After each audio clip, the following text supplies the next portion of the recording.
dengan Ibu siapa? Ibu Sawija. Oke, dengan Ibu Sawija ya. Di sini kita mau interview tentang lingkungan Putri Cempo ini ya, Bu. Untuk di Putri Cempo sendiri ini mungkin perharinya kira-kira berapa ton sampah yang dihasilkan? Mungkin kalau ada sebanyak, kalau Ibu kira-kira dari banyaknya truk atau sampah yang lewat di sini, mungkin kira-kira perkiraan dalam sehari itu bisa menghasilkan beberapa ton untuk ditaruh di sini. Oh, nggak tahu itu kalau satu hari itu kalau truk satu itu 3 kali 4 kali nggak tentu tapi nggak tentu apa itu satu hari dapat hasil berapa gitu sampah itu nggak tahu. Kalau buat Ibu sendiri tuh di sini sebagai apa? Untuk pekerjaannya sini menghasilkan mengumpulkan seperti rongsokan sampah atau gimana? Ya mengumpulkan ini plastik-plastik seperti mainan aqua itu. Itu nanti hasilnya bisa dijual lagi, mungkin kira-kira dapat berapa sehari buat untuk Ibu Sawija? Sehari saya jual itu ya 40, kadang-kadang ya 30, enggak tentu. Itu tentu enggak tentu ya? Enggak tentu. Ya. Paling banyak mungkin berapa kali, Bu? Berapa kali menjual dalam sehari? Sehari-hari dapat. Sehari dapat. Ya sehari-hari harus dijual, soalnya ada yang pembeli di sini. Kalau di sini kalau ibunya habis menjual rongsokan itu orang yang datang langsung beli ke ibu dari sini apa ibu harus menjualnya keluar lagi? Yang beli ke sini. Oh gitu ya, Bu. Baru milah-milah seperti ini nanti ada yang membeli sendiri. Pendapatan ibu kira-kira segini kalau dalam per hari paling banyak berapa? Paling banyak ya juga 40, 45 gitu, 30, enggak tentu. Kok ibu bisa bertahan di lingkungan yang seperti ini? Mungkin karena bau kan? Nah, seperti saya itu enggak bau, sudah kebiasaan. Sebenarnya, Bu. Saya di sini sudah lama, sudah kurang lebih ya 20 tahun. 20 tahun anak saya itu ya 25. 25. Iya, 25. Anaknya 25 apa? Saya yang cari seperti ini. Oh. 25 tahun. Udah lama. Tapi mungkin sekian itu, terima kasih ya, Bu. Dengan Ibu siapa? Sawija. Sawija. Oke, dengan Ibu Sawija. Pos itu lingkungan nanti ada gang kecil itu masuk ya itu. Oh, baiklah di daerah Ketekan situ atau Kali Kebo? Udah ini. Oh, sudah ya, siap-siap. Pos ini loh. Oh, Pos iya. kan ada. Ada. Jalan kecil. Turun, yaitu rumah saya. Baiklah. Cuma sekitar sini. Terima kasih. Mungkin itu interview kita kali ini buat tugas fisika dari kelompok 3. TPS berjalan. Dulu TPS ada bak di mana-mana itu. Sekarang dibersihkan karena mengganggu lingkungan. Langsung ini dari Pak Jokowi sendiri meminta untuk plat merah berjalan memunguti sampah di warga. Langsung ke sini ditimbang, setelah itu kita tumpuk dulu. Sementara kemungkinan besok tahun depan mungkin PLTSA ini mau berjalan, nanti bisa kayak itu dimanfaatkan untuk listrik. Berarti kalau buat sampah yang tumpuk sendiri itu di sini diolah untuk dikembalikan menjadi listrik kembali gitu, Pak? Iya, karena Pak Jokowi sendiri itu berpendapat daur ulang itu bakal jadi sampah lagi. Contohnya kita karya dari plastik-plastik, dari vas bunga seperti itu. Gitu. Iya, Pak.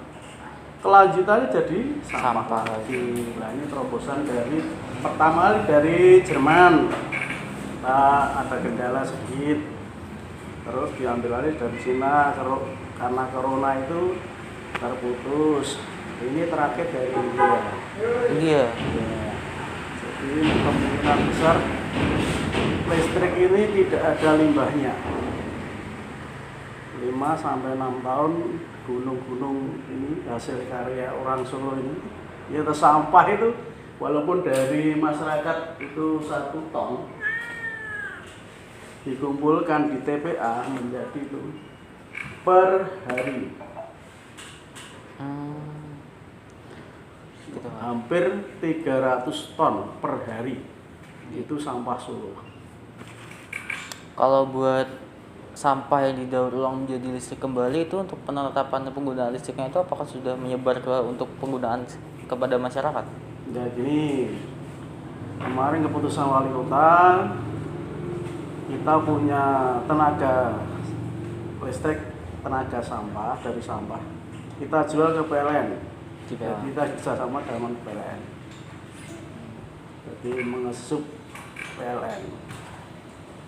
Itu sudah berlaku atau mungkin Ini masa percobaan. masa percobaan? Iya.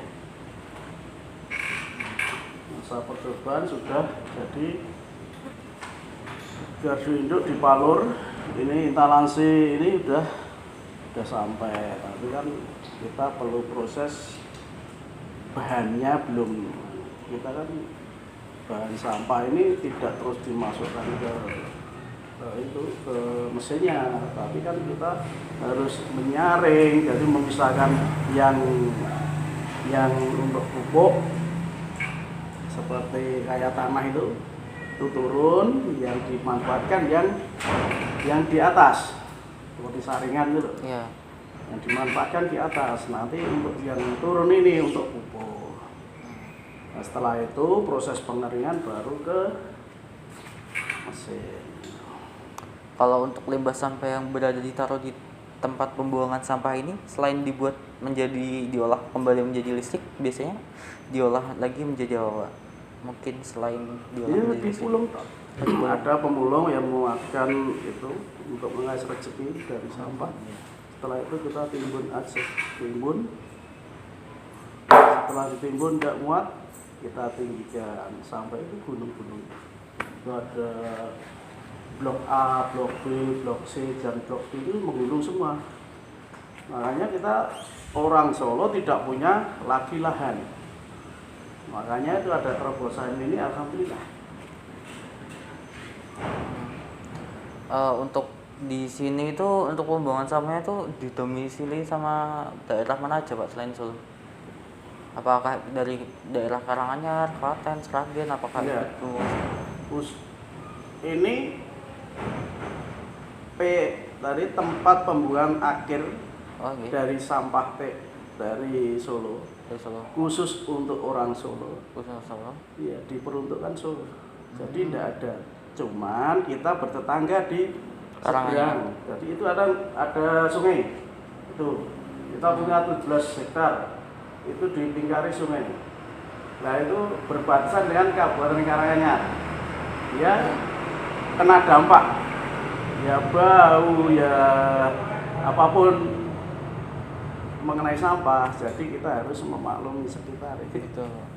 cuma sekitarnya gitu loh. Jadi di sini ada desa Jenglong, ada desa Tean, Rantisari. Kesungan nih Pak. Ya, jadi kan kita bertetangga. Aku melu ngambu kok retok kan gitu. Kalau boleh tahu nih sebelumnya dengan Bapak siapa? Pak Diyoko, saya selaku operator. Oh, operator sini. Ya, operator alat berat. Yang berkeliaran di atas sini itu emang diizinkan atau Sebenarnya TPA itu memang tidak diizinkan ya. tidak diizinkan?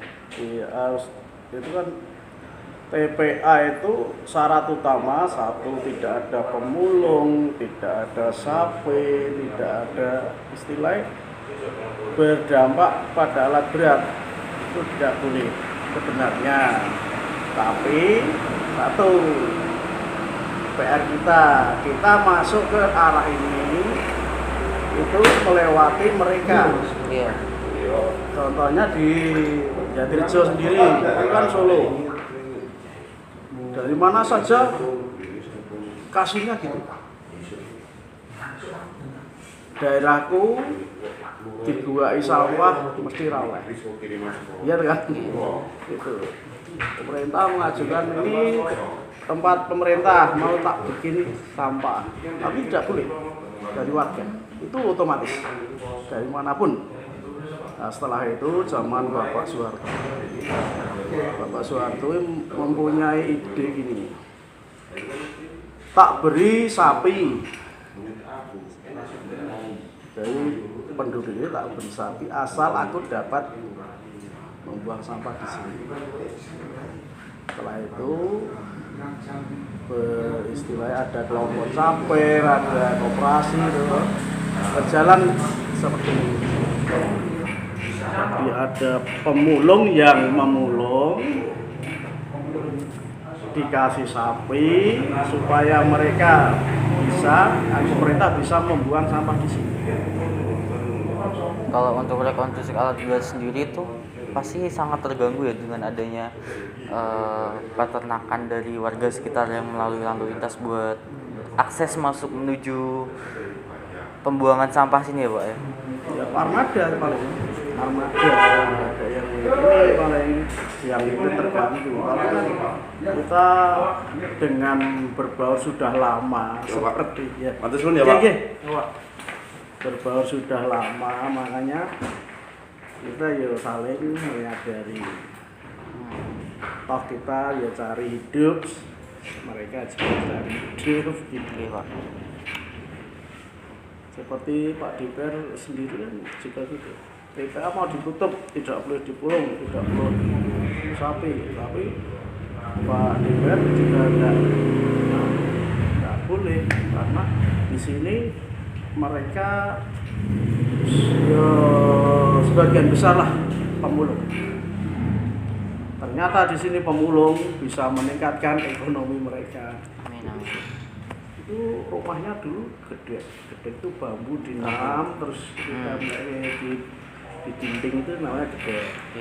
Tapi sekarang udah si punya R3 punya itu pemulung semua. Oh. Sapi satu orang ada yang 22 ekor, ada yang 20 ekor, 10 ekor. Jadi dia kaya sekarang, tapi tidak kelihatan karena dia memulung gitu loh. Tapi secara ekonomi itu kaya.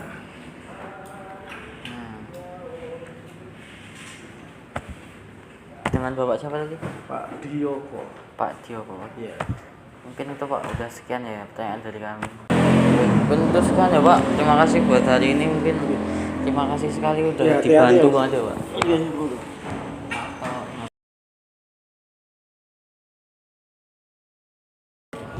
Saya mulai ya Pak. Ya.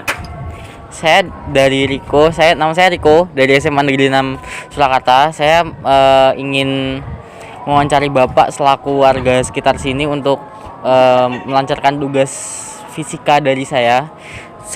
Sebelumnya dengan Bapak siapa? Pak Hartono. Oke, dengan Pak Hartono.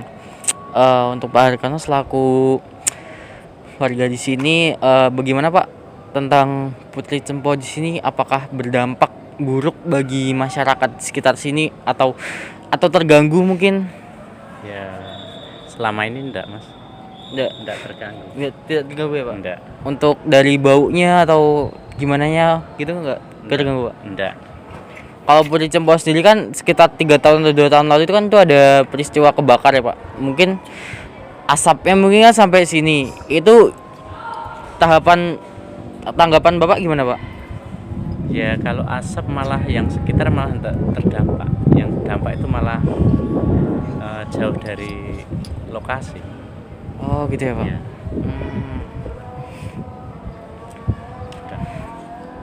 Kalau Bapak suka buang sampah di TPA enggak? TPA Ya, Cempo? jarang. Sekarang kan Jarang. ada pemungut sampah sendiri. Oh gitu ya Pak. Dari pemerintah itu ya Pak? Iya. Baik Pak, terima kasih waktunya. Iya, sama-sama. Sama-sama. Iya. Mari Pak. Udah Pak, ini